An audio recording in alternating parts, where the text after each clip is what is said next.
Second. ഞാൻ നിൻ്റെ സ്ഥാനത്തായിരുന്നെങ്കിൽ ഞാൻ ഒരിക്കലും ഇത് ചെയ്യില്ലായിരുന്നു. എങ്ങനെ പറയും ഇംഗ്ലീഷിൽ?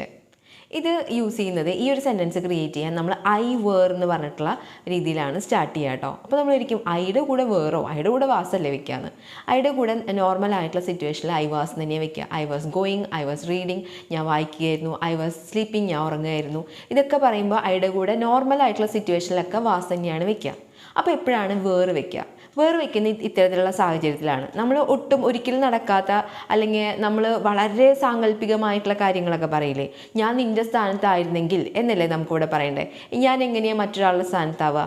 ഇപ്പോൾ നമ്മൾ പറയില്ലേ, ഞാൻ പ്രൈം മിനിസ്റ്റർ ആയിരുന്നെങ്കിൽ. ഞാൻ പ്രൈം മിനിസ്റ്റർ അല്ലല്ലോ, ഞാൻ അങ്ങനെ സങ്കല്പിക്കുകയല്ലേ ചെയ്യുന്നത്. ഇത്തരത്തിലുള്ള സിറ്റുവേഷൻസ് വരുമ്പോഴാണ് നമ്മൾ ഐ വേർ എന്നുള്ള യൂസ് കൊടുക്കുക കേട്ടോ.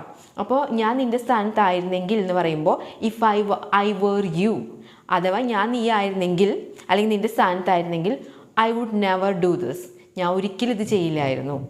ഇങ്ങനെയായിരിക്കും വരിക കേട്ടോ.